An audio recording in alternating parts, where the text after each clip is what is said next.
and y'all do something special for Clive Davis, because Clive Davis really put black music in the forefront, and he really did this different than any other white executive that I've ever seen. Like, he really. Because for real, what did Clive Davis do? Like, what did y'all actually see him do? Like, what did he do for the black community? What did he do? Like, somebody fill me in.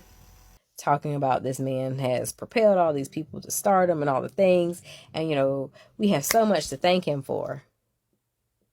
We thank him for other people's talent that he manipulated and basically robbed them of sanity.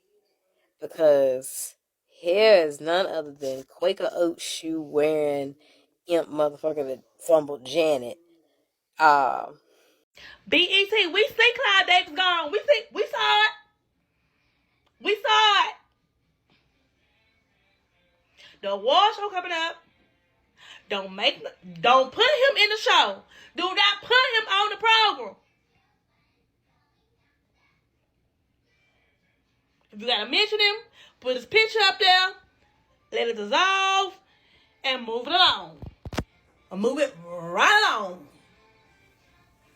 And matter of fact, put Whitney up there.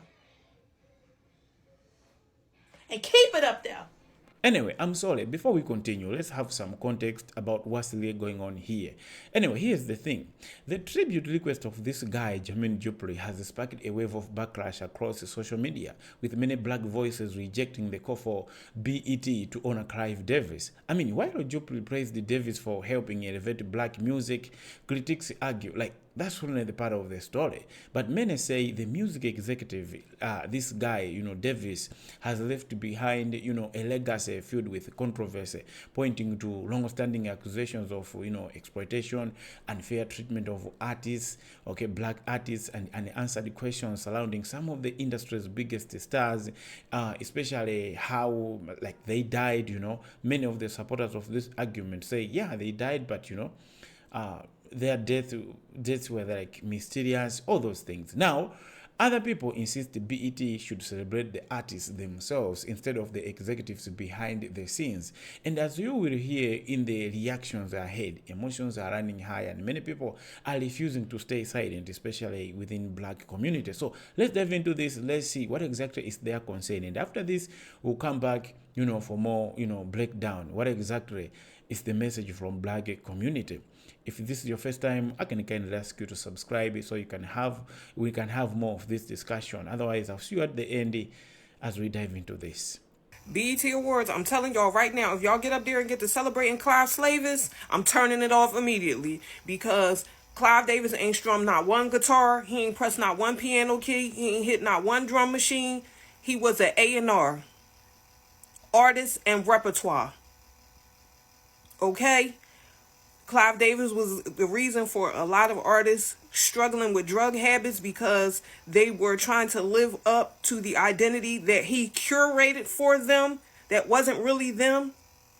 He's the reason why people like Diddy was able to do and get away with all of the things that he done. He taught Diddy the formula on how to rob niggas, and still they publishing and all of that. Okay? He was not good for the music business at all. And I don't know what black people fascination is with celebrating people and things that have done harm to them and that really wasn't all that great. Because for real, what did Clive Davis do? Like, what did y'all actually see him do? Like, what did he do for the black community? What did he do? Like, somebody fill me in. I'm not even going to say how I really feel about that man on here, because they probably going to shut my page down, child. But I don't want to see it. I'm serious. And I'm tired of black people. I'm tired of black people just celebrating everybody, just jumping right out the window. Oh, rest in peace. Oh, he was an icon. Oh, he was this. Stop lying. All the people that done been in contact with him and that done did business with him and worked with him, they've been talking about how horrible he was for years. He put people down.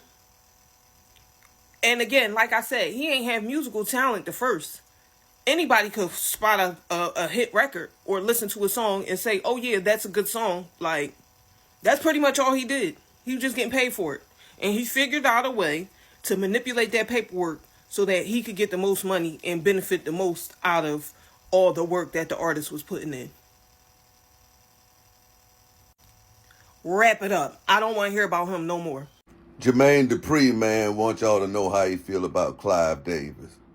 I'm just coming in from Steve Stout birthday party. Happy birthday, Steve Stout. I just want to say this real quick. I pray that this weekend, the BET Awards, they go back in.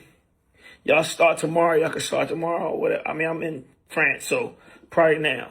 But listen, y'all go back in and y'all do something special for Clive Davis, because Clive Davis really put black music in the forefront.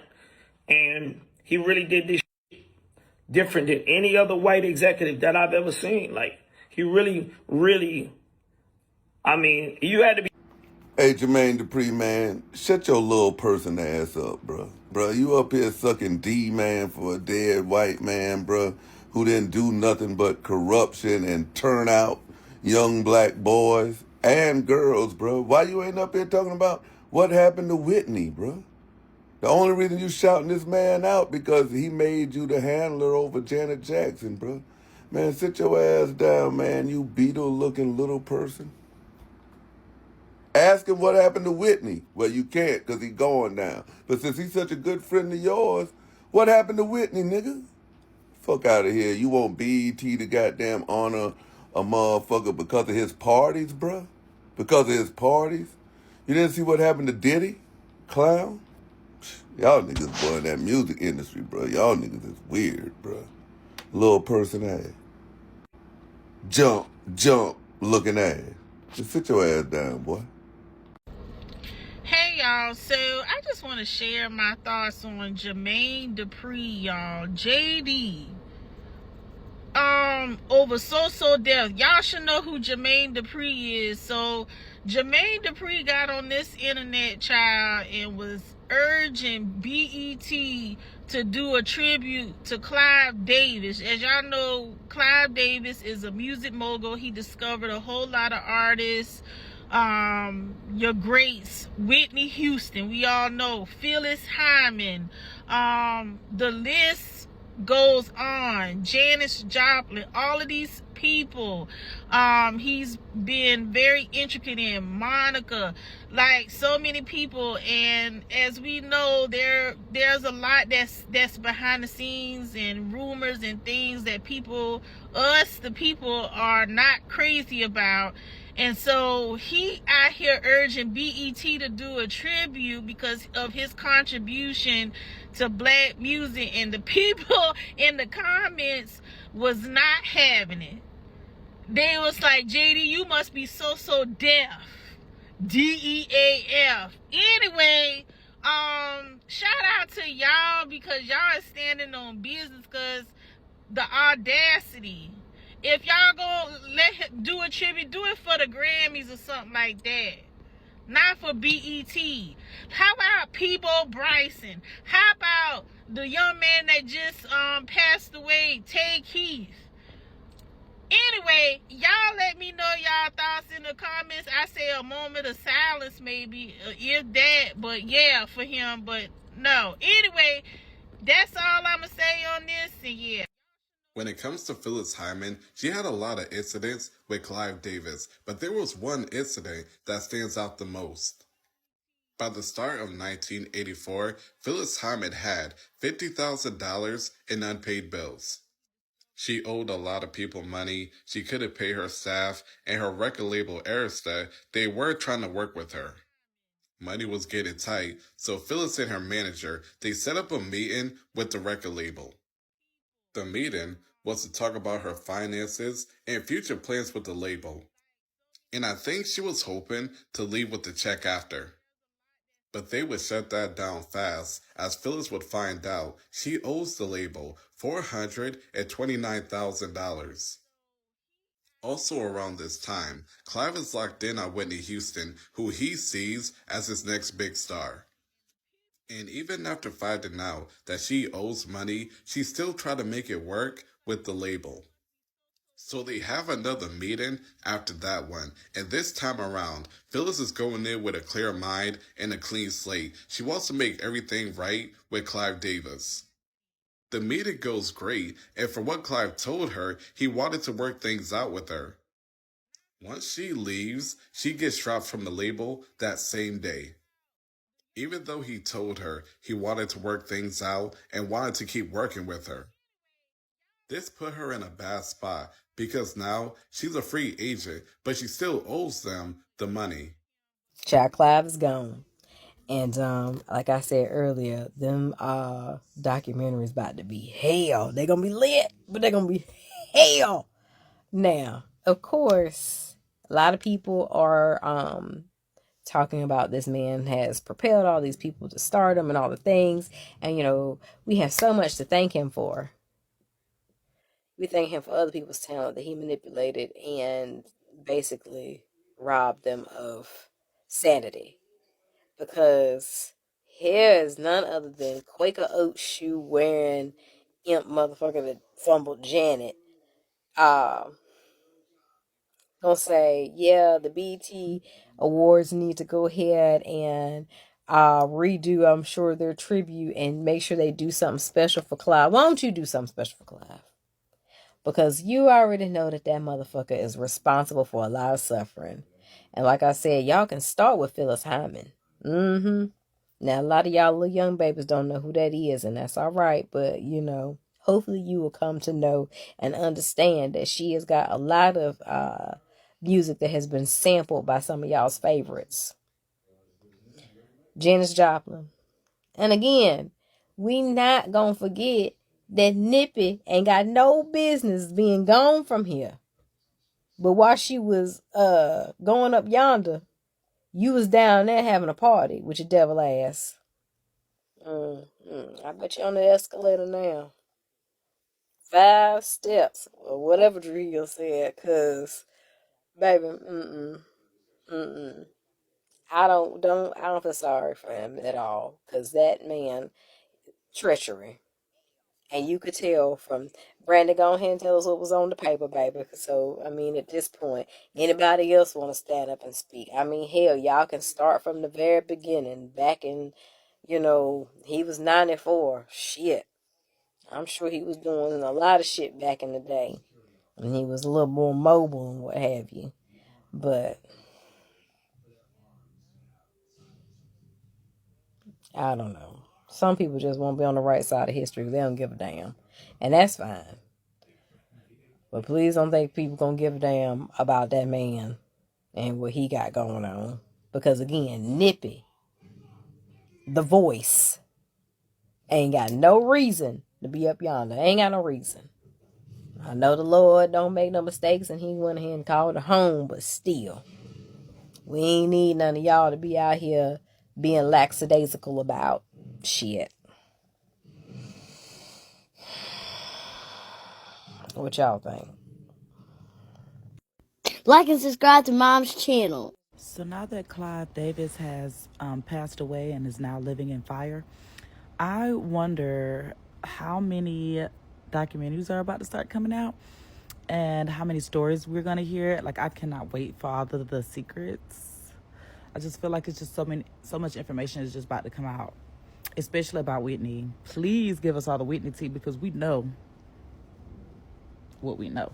But anyway, yeah, sorry to that man though, because it ain't no RIP. It's RIH. Hell. Welcome back, brothers and sisters. Now, let's talk about this. What exactly is being shared here?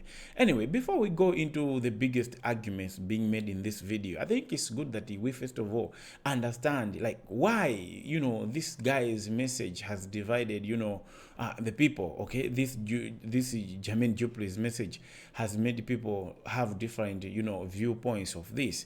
I mean, Jermaine Dupri's message, wasn't, about attacking anybody. He was simply asking BET to honor Clive Davis, saying the music executive helped, push black music to the forefront, to go at least at a level where, a lot of people can appreciate. And he gave many talented black artists opportunities that changed the music industry forever. And to be fair, there are many people who agree with that point of view, because Clive Davis, yes, worked with some of the biggest music artists, and many careers reached incredible highs while he was involved in that. It's like he was good at that. But exactly, that is where, the argument is beginning, because from there people are still looking at it differently. Like, was he doing this for the love of black people, or he was doing this for profits, for his own money? Because according to many of the people reacting, they believe there's a huge difference between supporting black artists and building a successful business around, black people. Okay, it's like a farmer can fatten a cow.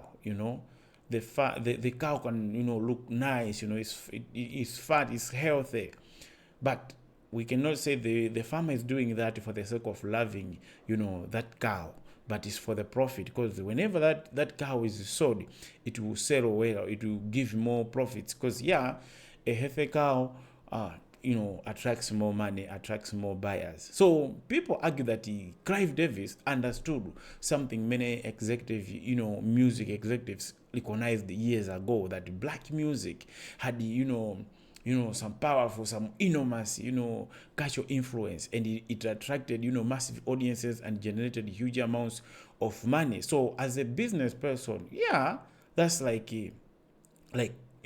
what they are saying. So from their perspective, his investment in black artists wasn't necessarily driven like for the love of black people, for the love of black culture, for the love of black artists, okay, or black music, but by the business opportunities black music created. Remember, we always say, black people have influenced so many things around the world. So people are having this view. Yes, he supported black people, but what was the motive behind? Was he doing this for his gain, or he was doing this for the gain of the black community? I mean, they are basically saying, if black people, okay, had music, okay, if their music was the biggest product, then that's naturally where smart businessman would definitely invest his time and money into, because that's like a business mentality, a businessman mentality. Okay, wherever you feel like this is going to, okay, he may be white, but if he notices there is money in black music, I hope. So that's like why many people reject the idea that promoting successful black musicians automatically means someone was working with the black interest of the black people. Now, another point many people continue raising is that commercial success isn't like the whole story. Okay, it may be there was that commercial success to some black artists after working with this guy, but it's not one story. They argue that while several artists became household names, become popular, many also experienced serious personal struggles, difficult contracts, industry pressures, and heartbreaking tragedies. People are arguing to say, there are people who died while working with him, and their deaths were like mysterious, and after they die, still, he was still benefiting from their music while those guys are dead, instead of that to be, benefited by, his family members. I hope you get the point. That's what other people are also trying to suggest to argue on this issue. Because of that, some people are believing that the industry celebrated the profits, while the artists themselves, their families, often, carried the greatest burden. Again, these are the opinions being expressed by many people who are reacting to, this guy, Black Money, Jermaine Dupri. Okay, according to his statement that, let's support this guy, let's celebrate, let's wish him, resting in peace, and BT should do, support him. Because, I think, I hope you get what I mean. That's like the foundation of this debate we are seeing now. Now, whether someone agrees or disagrees with these opinions, one thing is very clear here. The conversation isn't really about whether Clive Davis helped create hit records. Most people already acknowledge that, okay? People know that he played a major role in shaping modern music. Instead, the debate is about what that legacy actually represents. Does commercial success automatically deserve, some sort of celebration, or should people also examine the human cost that critics, believe came up with? Yes, he promoted black music, but what if there are people who are crying, who are worried, So yeah, that's why this thing is becoming something. I mean, that's the question that the people are having. Like, yes, he helped the black people in terms of music, but what if there was a burden behind? And for many of those reacting, they believe honoring somebody without, also discussing the controversies sends the wrong message as well. So it's also good to honor them, but yeah, let's not do it to the fullest. Let's also acknowledge that, this guy has left, some controversial legacy. Now, after listening to these reactions, four major arguments continue showing up over and over. First is that many people argue that promoting black music is not the same thing as genuinely supporting black people, saying business success and community support are not completely they're not completely the same. Okay, they are two separate things. Second argument people are having is that many people are believing that the artists themselves deserve the recognition, because these are black people. So if black community wants to celebrate anyone else, why can't they celebrate their own? Okay, why can't they celebrate their own people of the of the community? And the argument is that these artists themselves are the ones that must be celebrated, not the executives working behind the scenes, because without the artists there would have been no music to promote in the first place. Okay, so it's about honoring the owner of the thing, not somebody who just come, okay, as if he knows everything without while forgetting the owner of the talent. The third thing people are also trying to say, let's look at the critics. The critics are arguing that this conversation about Clive Davis, should also include the controversies, should also include the allegations and difficult experiences that some artists and the observers have associated with his career, instead of focusing only his achievements. Okay, that's why we say this is going to be something so complicated. You see, it's like you are congratulating your child for passing, for getting good grade in examination, but in that same moment he has also broken your car, right? So it's a mixed reaction. Yes, on the other side he has done something good, but on the other side, so it's like a mixed reaction. And also people are saying that people believe that BET, okay, as a network created to celebrate black culture, should prioritize honoring black artists and the culture figures first, rather than making industry executives the center of the attention. I don't know, they are saying this because this Clive Davis was a white man, or they mean it that even if the executive, even if the Clive Davis was a black man, I don't know. So that's where there are more questions into this issue. So those are the four biggest arguments driving this debate. And as you are about to hear, as you hear, people are not really holding anything back while explaining exactly why they disagree with this thing. So anyway, let me know what you think about this, regardless of your side, regardless of your skin color. I know this thing, many people can have different, views. So it's always good to share your views in the comment section, and I'll greatly appreciate, because some of the things I may have missed, but maybe you can spot them, and I would love to look at them and appreciate in the comment section. Otherwise, I'm proud you came, and see you next time.